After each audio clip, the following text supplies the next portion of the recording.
오늘 본 말씀은 지난 월요일 주어진 묵상 말씀입니다. 여러분들은 이미 몇 번 묵상을 하고 오셨을 줄 압니다. 보통 우리 묵상에 세 본문이 보통 주어지잖아요. 그 본문은 이제 묵상을 하기 위해서 그 본문에 관통하는 진리가 무엇인지를 먼저 찾으라고 했죠.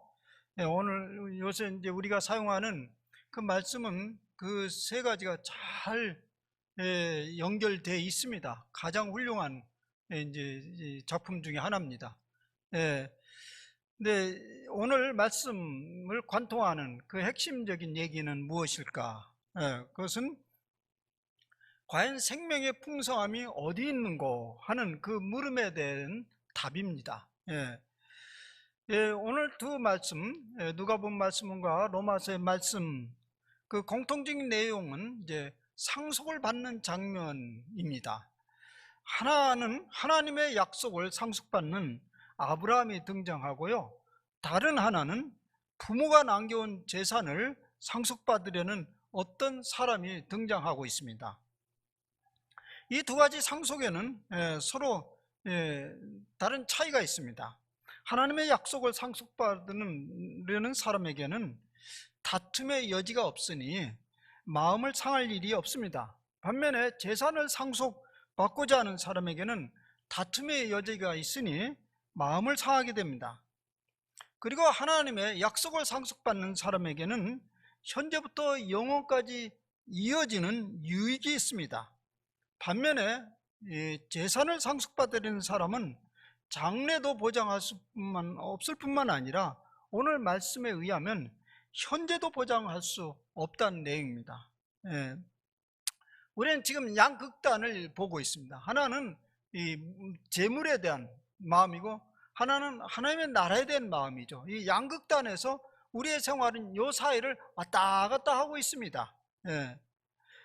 말하자면 보이지 않는 하나님의 약속이죠. 하나님 나라. 그리고 보이는 지상의 현실, 이 사이에서 왔다 갔다 하면서 우리가 믿음 생활을 하는 것이 전형적인 모습입니다. 우리는 이 양극단 사이에서 믿음이 자라기도 하고 어떤 때는 큰 위기를 맞기도 합니다. 믿음이 한껏 열을 받으면 하나님이 주시고자 하는 그 약속, 하나님 나라, 그 유산이 무엇인지 주목을 하게 되고 그에 대해서 묵상을 하게 됩니다. 반면에 신앙생활을 하나의 자신의 삶의 극히 한 부분이요 액세서리에 불과하다면 세상에 나가자마자 우리 대부분의 사람들은 온통 재물에 대한 그 마음으로 다 빼앗깁니다. 월, 화, 수, 목, 금, 토요일은 잠깐 쉬었다가 주일날 거룩한 생각 잠깐 했다가 올해부터 내내 그 머리에 뱅글뱅글 도는 삶으로 가득 차 있습니다. 그런데요, 이 보이는 재물과 보이지 않는 약속, 하나님의 약속 모두가 생명에 관한 문제입니다. 그저 가장 쉽게 다가오는 것은 물론 오늘 이 현재 주어진 생명의 문제입니다. 그래서 우리는 이 지상의 문제, 이 물질을 지상의 문제라고 쉽게 말합니다. 매우 쉽게 말합니다. 그런데요, 사실 우리 마음 깊은 곳에서는 매우 쉬운 문제가 아니죠. 왜냐하면 이 지상의 생명이 보장되지 않는 상황 속에서 내일을 말할 수 있습니까? 그러니 이 지상의 생명을 결코 과소평가할 수 없습니다. 그래서 사람들은 아무리 얘기해도 물질의 목을 맬 수밖에 없습니다. 겉으로는 그저 조연한 척 합니다. 그러나 은밀한 속에 들어가면, 집 안으로 들어가면 뭐니 해도 뭐니죠. 재물보다 더 중요한 것은 없는 것처럼 행동을 하게 됩니다. 그러니 이 물질적 삶을 결코 무시할 수가 없습니다. 그래서 오늘 말씀은 이 양극단을 어떻게 통합할 수 있는지 그것을 찾으라고 오늘 말씀 본문을 두 개 제공한 것입니다. 먼저 죽기 사기로 달라붙는 현실을 잘 반영하고 있는 재산 상속에 대해서 좀 생각해 봅시다. 근데 이 재산 상속에 관한 거 보면 아주 이게 모순된 웃기는 일이 벌어집니다. 본래 그 자기 것이 아니지 않습니까? 그런데 그 문제에 연루가 되면 처음부터 자기 것양 목숨을 걸고 달라붙습니다. 예. 오늘 상당히 많은 민사재판이 그런 물질과 관련되어 있죠. 오늘 본문 중 누가복음의 이야기가 그런 문제입니다. 아마 형제간에 이제 재산 상속을 받았는데 이 배분 과정에서 이제 문제가 생긴 것 같습니다. 공정한 과정에 의한 분배가 아니었던 모양이에요. 그래서 어떤 사람이 이 문제를 해결하기 위해서 예수님께 나옵니다. 문제 해결해 달라는 거예요. 그러면 형이 대충 문제를 일으키죠. 우선권이 거기에 있으니까. 이 형이 지금 뭐 문제를 일으킨 거예요. 예수님 또 이 문제 해결해 달라고 가지고 나왔습니다. 근데 예수님은 매우 단호하게 잘랐습니다. 자르고 뭐라고 얘기하냐면 그 답이 현대어로 얘기하면 제 말로 얘기하면 이 사람아 정신 차리게나 내가 당신의 재산 분쟁이나 끼어들려고 이 땅에 온 줄 아냐? 이제 좀 정신 차리고 내 말에 귀를 좀 기울여 봐라. 아주 굉장히 냉혹한 반응이죠. 근데 사실 이 어떤 사람이 예수님께 이 재산 분쟁의 문제를 가지고 온 것은 그렇게 무리한 요구는 아닙니다. 예수님은 그렇게 역정을 들면서 화낼 문제는 아니에요. 왜냐하면 당시에 이제 유대 풍습에 의하면 그런 문제들이 주로 랍비들이 담당을 해왔다고 합니다. 재산상의 불이함이 발생할 때는 오늘날에는 물론 그걸 재판관이 하죠. 민사재판을 하죠. 그런데 이제 당시에는 주로 랍비가 그 역할을 대신한 겁니다. 근데 여기 랍비라는 것은요, 무슨 전문적이고 공적인 직함은 아닙니다. 예수님 성경에도 보면 예수님 때때로 랍비라고 부르지 않습니까? 뭐 예수님 무슨 랍비 시험 봐서 자격 얻었어요? 신학교 나왔어요? 율법학교 나왔어요? 그런 공적인 직함은 아니에요. 사실 그 랍비라는 공적 직함은 AD 70년 이후에 생겨났습니다. 이스라엘 백성이 다 디아스포라가 돼서 뿔뿔이 흩어졌을 때 그 유대교를 잘 지키기 위해서 이제 공적 제도가 생겼는데 그 이전에는 그냥 지혜롭다고 사람들이 보여지고 존경할 만한 사람을 일컬어서 랍비 이렇게 불렀던 겁니다. 예수님도 군정들 속에서 그런 이제 칭호를 받았기 때문에 당연히 예수님께 그런 문제 가지고 올 수 있죠. 이 문제 해결해 달라고 말입니다. 근데 예수님은 그걸 매우 못마땅하게 생각한 것이에요. 그러면 아니 예수님은 어디에 관심이 있기 때문에 그렇게 이 문제에 대해서 냉혹했나요? 그런 질문을 던지게 됩니다. 예수님은 오늘로 말하자면 경제 정의보다 물질을 공정하게 배분하는 그거보다 더 관심이 있었던 게 뭐냐면 그 사람의 내면 세계였습니다. 그리고 또 하나, 그 사람이 지금 좀 잘 살아보려고 왔지 않습니까? 이 재산 상속을 잘 받으면 잘 살아보려고 잘 살 수 있다고 생각했는데 예수님은 다른 측면에서 정말 당신이 진정으로 잘 사는 것이 무엇인가에 관심이 있었던 것입니다. 그래서 그 부분을 잘라버린 거죠. 그래서 예수님은 그 사람의 의도와는 전혀 상관없는 재밌는 한 얘기를 들려줍니다. 이 소리를 들어보고 정말 당신이 무엇이 잘 사는지를 좀 판단해보라 하면서 이야기를 들려줍니다. 예수님은 정말 이야기꾼입니다. 무슨 얘기를 이렇게 직설적으로 이래라 저래라 그런 지시적으로 하니까 아주 재밌는 얘기를 꾸며냅니다. 그런데 사실은 있을 법한 이야기죠. 한 부자가 이제 그 사람에게 얘기를 하는 거예요. 지금 이제 그 재물 좀 공정하게 해달라고. 여보, 한 부자가 있었다네. 어느 해 그는 굉장히 그 넓은 토지를 가지고 있는 그는 또 뜻하지 않은 엄청난 수확을 얻었다네. 얼마나 신났겠나. 한 해 동안 그 넓게 펼쳐진 들에서 농산물을 키우느라 얼마나 육체적으로 정신적으로 고생이 많았겠나. 그는 이제 모든 수고를 내려놓고 그 수확물을 놓고 아주 기쁨으로 계산하고 있었지. 근데 그 수확물을 다 이렇게 간음을 해보니까 이전에 있던 창고는 도저히 감당할 수가 없어서 창고를 싹 쓸어버리고 큰 새로운 창고를 지었지. 거기다 그 농산물을 가득 채워 넣었죠. 먹을거리들 가득 채워 넣었지. 한 해 거둔 농산물인데도 여러 해를 쓰고도 남을 만큼 그렇게 큰 수확을 얻었지. 그러니 이 사람은 얼마나 흡족했겠나. 그 부자는 갈짓자를 걸면서 매우 만족하면서 스스로에게 이런 위로의 말을 건넜겠지. 이 사람아, 그동안 고생 많이 했어. 이제 평안히 쉬고 먹고 마시고 즐거운 일만 남았지. 걱정할 것이 무엇이 있겠나? 감히 누가 이런 안락한 나의 삶을 넘나 보겠나? 누가 감히 이 행복을 빼앗아 갈 수 있겠나? 온갖 먹을 것과 마실 것과 누릴 것과 죽일 것이 이 창고에 가득히 차 있는데 말이야. 그런데 어느 날 저녁 하늘의 사자가 그 사람을 방문했습니다. 그리고 말합니다.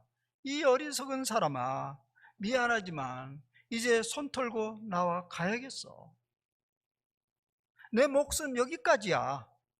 아니, 그것이 무슨 소리란 말이오? 아직도 축제의 팡파레가 시작도 안 됐는데 말입니다. 갈 때가 다 되었다니요. 먹고 마시고 즐겨야 할 그 물건은 다 어디에 두고 가란 말입니까? 사자는 말합니다. 그런 걱정일랑 붙들었매. 누군가가 또 쓸 사람이 있겠지.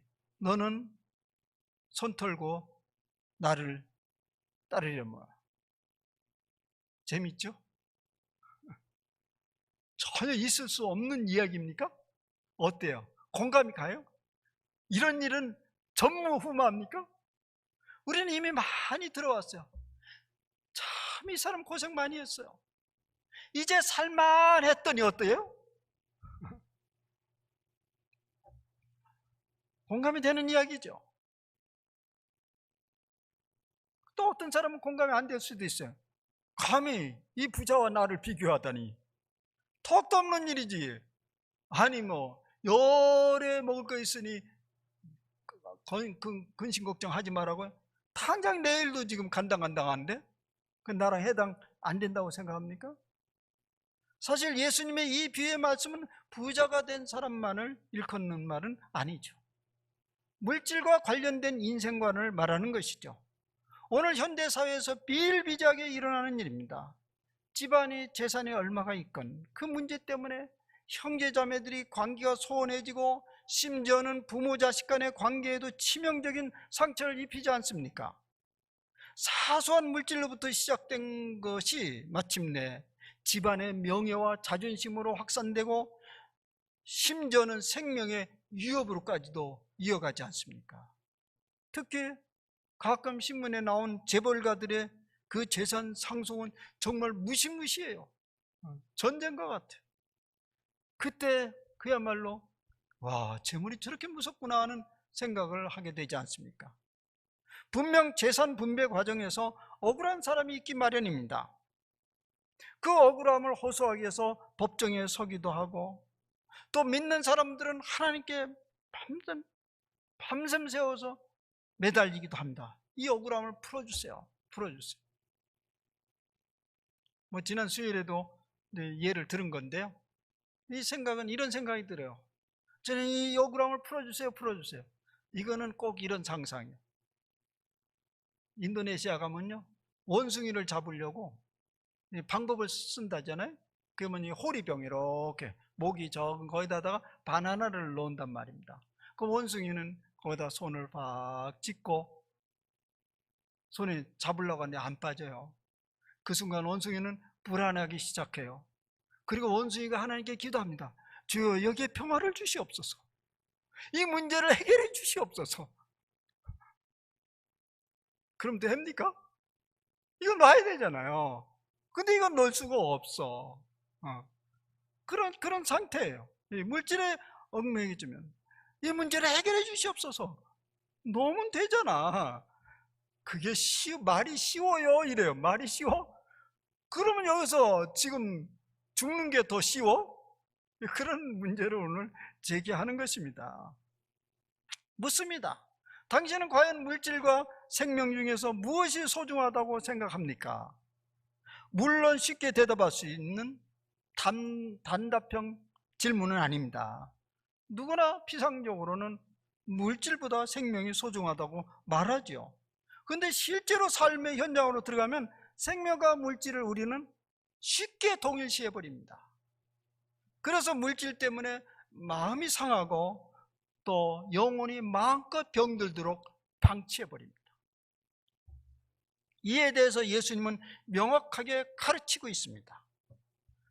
당신이 그렇게 마음고생을 하고 답답해하는 것은 지금 오늘 어떤 사람에게 정의를 세우기 위함이 아니고 당신의 탐심 때문이요 라고 말합니다.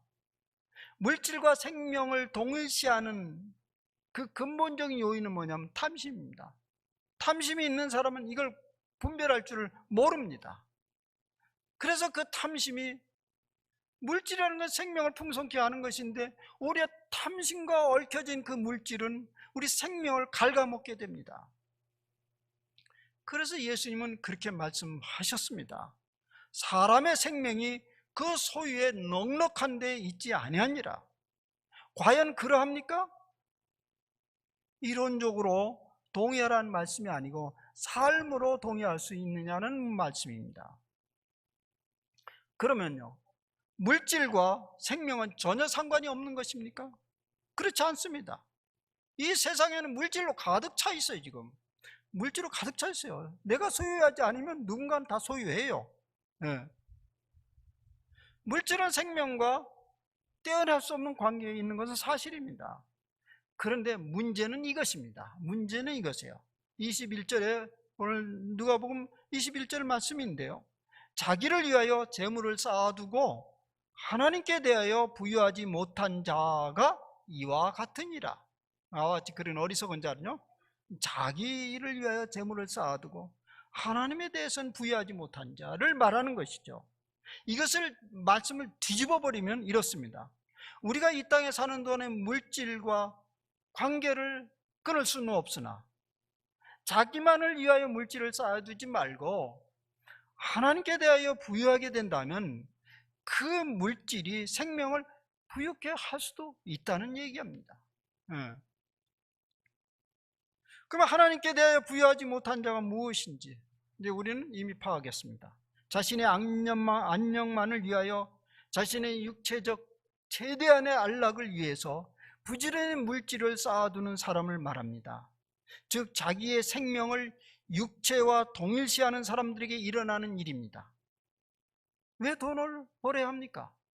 물으면 당연히 우리 육체를 마지막까지 안전하게 보호하기 위함이라고 말한다면 그것은 하나님께 부유한 사람은 아니다는 얘기입니다. 오늘 말씀은 단순히 물질에 대한 허무함과 무의미함을 말하고자 하는 것이 아닙니다. 하나님께 대하여 부유함이 무엇인지를 말하고자 하는 것입니다. 이제 우리를 향하여 물어야 될 질문이 있는데요, 우리 상당히 이제 인생을 많이 사신 분들이 많이 계시는데요, 일생 수고했어요. 여기까지 일생 수고했는데 분명히 남겨진 흔적을 말하라면 뭐겠어요? 농담이긴 하지만 나는요 있는 것이 돈밖에 없습니다. 가끔 그런 얘기 듣죠? 편안하게 얻어먹어라 이 소리를 할 때 하는 얘기예요. 내가 지금 베푸는데 편안하게 드세요 하는 얘기를 하지만은 진실로 그럴 수도 있어요. 뭐는 물질밖에 남는 게 없어. 아무 생각, 아무리 찾아봐도 분명한 흔적은 아무것도 없어요. 사놓은 집이 있고 얼마의 물질이 있다고 내가 다 부딪혀 온다면요 심각하게 생각해야 됩니다. 그 사람은 일생 그것을 위하여 달려온 인생입니다. 그 사람은 하나님 편에서 보면 매우 가난뱅이입니다. 이 말씀은 당연히 하나님께 대하여 이제 부유함으로 초청하는 말씀인데요, 좀 생각해 보라는 거죠. 여러분, 하나님께 대하여 부유함에 대해서 관심이 있으신가 묻고 싶습니다. 있으세요? 있어야죠. 안 있으면 어떡하려고 그래요? 왜냐하면 우리는 부지불식간에 이런 일이 벌어질 것입니다. 평안히 쉬고 먹고 마시고 즐거워하자. 그때 하나님이 이르시되 어리석은 자여, 오늘 밤에 내 영혼을 도로 차르리라. 그러면 우리는 무엇을 기대해야 합니까? 물질이 아니면 우리에게 생명의 부유함을 가져다 주는 그 무엇이 무엇입니까? 우리가 상속받아야 될 것이 무엇입니까? 오늘 이제 로마서로 넘어가면 하나님의 의라고 말합니다. 하나님의 의를 상속받아야 되는 거예요. 왜 하나님의 의가 우리의 생명을 부유케 합니까? 그 하나님의 의가 우리를 하나님의 가족 되게 만듭니다. 그리고 또 하나님의 나라 백성으로 만듭니다. 그러면 모든 것을 얻은 것입니다. 이걸 일컬어서 이제 마태복음도 누가복음도 너희는 먼저 그의 나라와 의를 구하라. 그의 의와 나라는 연결되어 있는 것이에요. 우리가 하나님의 의를 얻으면 그의 가족이 되고 그의 나라 백성이 됩니다. 그러면 이 모든 것을 다 받았다. 그 나라를 얻었는데 다 받았죠. 근데 사람들은 다른 걸 생각하고 있어요. 그런 얘기예요. 그때 비로소 우리는 물질이 줄 수 없는 생명의 부유함을 얻는다는 얘기입니다. 어떻게 그런 의를 상속받을 수 있죠? 성경은 이제 로마서는 아브라함의 예를 이렇게 살짝 들어줍니다. 그 상속이 이런 거죠. 바랄 수 없는 것을 믿었고 의심할 수밖에 없는 것을 믿었다. 하나님은 아브라함에게 약속을 했습니다. 나는 너를 많은 민족의 조상이 되겠다. 많은 민족. 사실은 우리까지 포함된 거예요. 한 민족까지 포함된 거예요. 거기는요. 많은 민족이라고 성경에 나와요. 그런데 많은 민족은커녕 한 민족의 조상이 되려고 해도 자식이 있어야 되잖아요. 근데 자식이 없었어요. 그러면 그 자식이 생길 가능성도 있어야 되잖아요. 성경은 가능성이 없다라는 것을 강조하기 위해서 그 나이가 100세가 됐다 이래요. 근데 그걸 믿으라고 하는 거예요. 가능하지 않는 약속입니다. 허탄한 약속이에요. 근데 아브라함은요, 자신의 상황적 가능성보다는 하나님의 말씀을 믿었습니다. 그의 신실함을 믿었습니다. 그것을 일컬어서 우리는 믿음이라고 말해요. 현재적 자신의 상황적 가능성보다는 그의 신실함, 말씀이 그러했으니 나는 그걸 받아들인다. 그것이 믿음이라는 것입니다. 그랬더니 하나님이 그를 의롭다, 너는 의롭다, 내 가족이 되었다, 그것을 선포한 것입니다. 아브라함은 그렇게 하나님의 의를 상속받았습니다. 우리도 그 의를 상속받아야 한다는 말입니다. 그러면 우리의 생명의 부유함을, 기초를 이루게 되는 것이죠. 우리는 어제 말씀을 묵상했습니다. 저는 여러분을 지금 같이 쫓아간다고 생각해요. 우리 어제 말씀 묵상했어요? 어제 말씀 또 나오죠? 로마서 8장 기억하시죠? 로마 8장을 쭉 묵상하다 보니까 어제 아침에 묵상한 것이 오늘 나온 거 보면 어제 아침에도 설교가 안 끝났다는 얘기죠. 근데 사실은 끝냈는데 자꾸 또 한 발 한 발 가는 거죠. 어제 그 말씀을 묵상하는데 8장 새로운 말씀 아니에요. 제가 자주 보는 아주 흔한 말씀인데요. 특별히 어제 강하게 다가왔습니다. 이런 내용입니다. 눈에 탁 떠오르는 게, 이제 묵상할 때 그렇게 이제 해요. 눈에 탁 들어오는데 율법으로는 할 수 없다 이런 말이 나와요. 늘 듣던 말이에요. 율법으로는 할 수 없다. 근데 속으로 뭘 할 수 없단 말이지? 율법으로 뭘 할 수 없단 말이에요. 그때 이런 생각이 떠올려. 나 잘 살고 싶어요. 정말 잘 살아보고 싶어요. 모든 사람들부터 인정을 받고 하늘로부터도 한 점 부끄럼 없이 그렇게 살고 싶어요. 그렇지 못한 것이 늘 양심에, 마음에 아픔이 있어요. 그렇지 않은가요? 그런데요, 율법이 그것을 해줄 줄 알았어요. 말하자면 사람의 도리를 잘 따르면 그저 사람이 지켜야 할 법을 잘 지키면 반듯한 인간이 될 줄 우리는 알고 있었어요. 그렇게 가르치고 있었어요. 근데 그럴 수 없다는 얘기예요. 그럴 수도 없고 그렇지도 않다는 거예요. 바울이 그것을 경험했습니다. 그래서 바울이 그런 얘기를 한 거예요. 그것은 안 된다. 그것은 안 된다. 그럼 우리 금방 질문이 나올 수밖에 없어요. 뭘로 되지 그러면? 뭘로 된다는 말입니다. 근데 그 성경에 금방 다음에 말이 나와요. 하나님이 할 수 있지. 하나님이 어떻게 한다는 말이에요. 하나님이 이렇게 얘기한다는 말입니까? 됐어. 내 그냥 좋은 사람을 받아준다니까. 그러면 시원합니까? 어떻게 믿어 그걸? 아무것도 안 했는데. 아무것도 안 했는데 그냥 받아들인다? 내버려 두세요.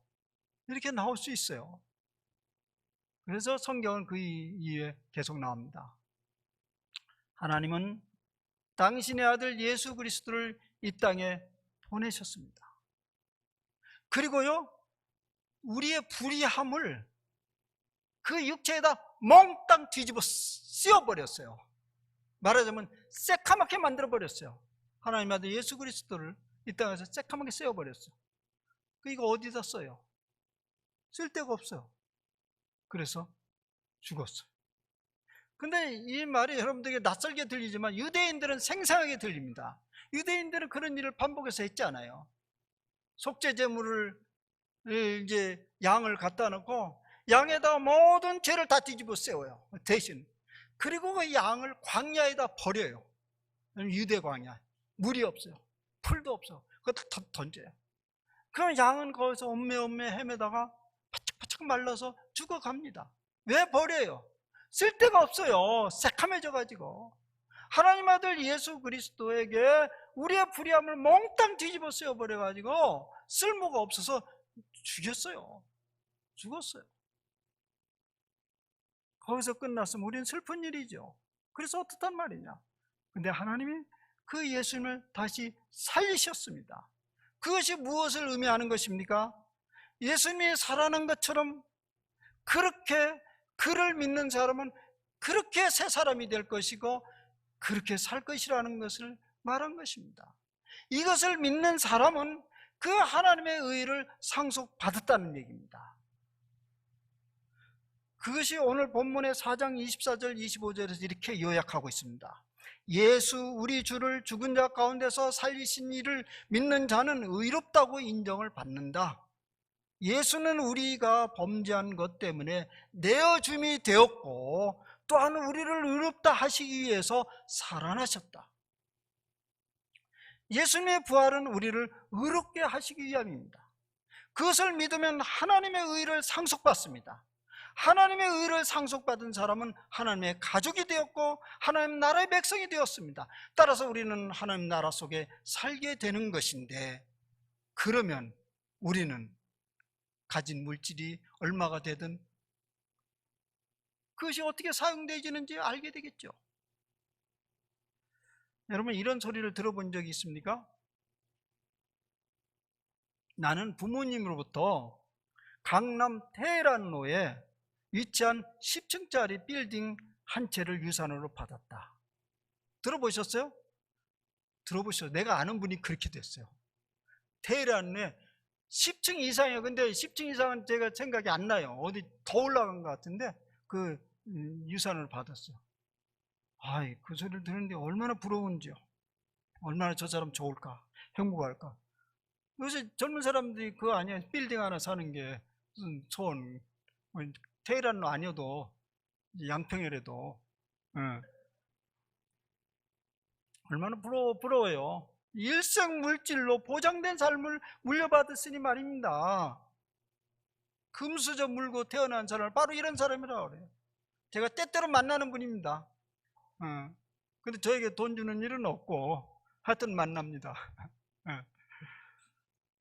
그런데요, 이런 사람도 만나보았습니다. 이런 사람은 훨씬 많이 만나봤어요.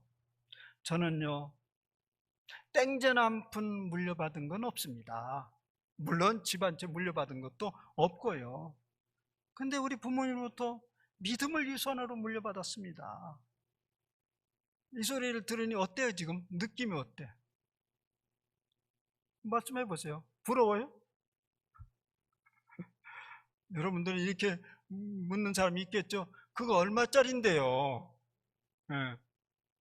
당연히 얼마짜리라고 물어야지요. 당연히 물어야죠. 엄청난 유산이거든요. 의심 없이 일찍이 하나님의 의를 상속받았다니 당연히 부러워해야죠. 이렇게 하나님의 의를 그리고 그의 나라를 유산으로 받았다면 성경이 말하는 대로 그는 모든 것을 받은 자이니 그는 필시 부유한 사람이죠.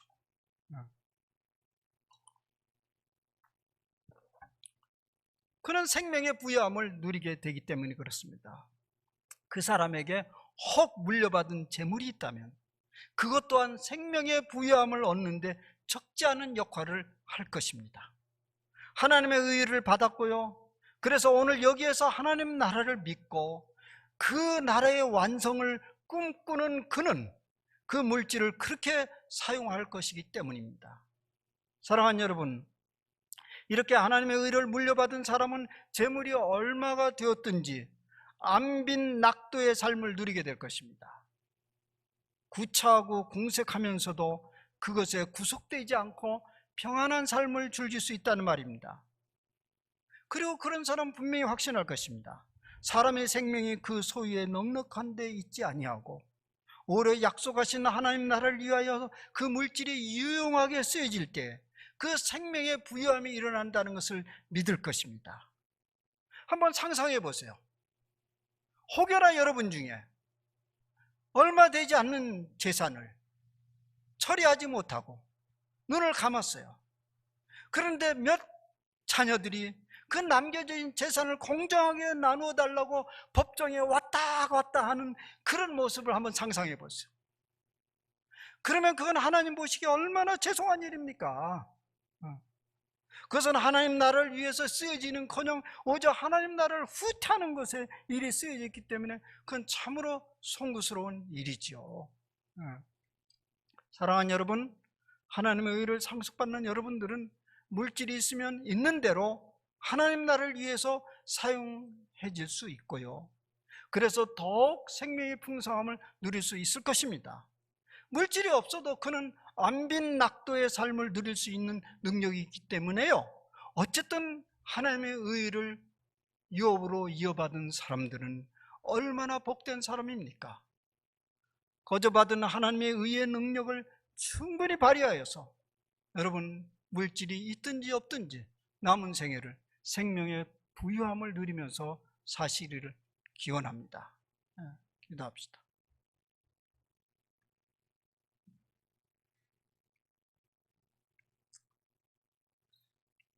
생명의 물질의 부유함에 있지 않다. 하나님의 말씀입니다. 그러나 아브라함이 100세가 되어서 전혀 자식을 가질 수 없는 그때에 너로 하여금 많은 민족의 조상이 되겠다는 말씀이나 어려운 말씀입니다. 보이는 현실이 그러하지 아니한데 이것을 믿으라고요. 그러나 말씀합니다. 이미 경험한 바다 물질의 많음이 생명을 풍성하게 하지 않다는 사실들이 도처에 널려져 있는데 믿지 않겠니? 하면서 한 부자의 예를 들어줍니다. 주님, 오늘 말씀을 통해서 그것은 진리입니다 하는 마음이 우리 영혼 속에서 솟아납니다.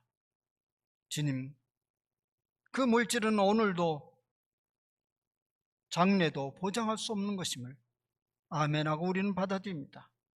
그 대신 우리 주님이 우리에게 내어주신 그 당신의 아들 하나님의 의가 우리에게 상속물로 주셨사오니 우리는 얼마나 축복받은 사람입니까? 이 모든 고백을 지금 이 순간에 드립니다. 주님, 이제 남은 생애 동안에 우리에게 주어진 물질이 얼마가 되어졌든 간에 우리는 어리석지 말고 지혜로워서 생명의 풍성함을 누리는 그 물질이 되게 하옵소서. 그래서 이미 다가온 하나님 나라와 그 하나님 나라를 확장하는 일에 우리가 가진 것들을 유감없이 사용되어지면서 하나님 나라를 일궈가는 저희들이 되게 하여 주옵소서. 우리 주 예수 그리스도의 이름으로 감사하며 기도하옵나이다. 아멘.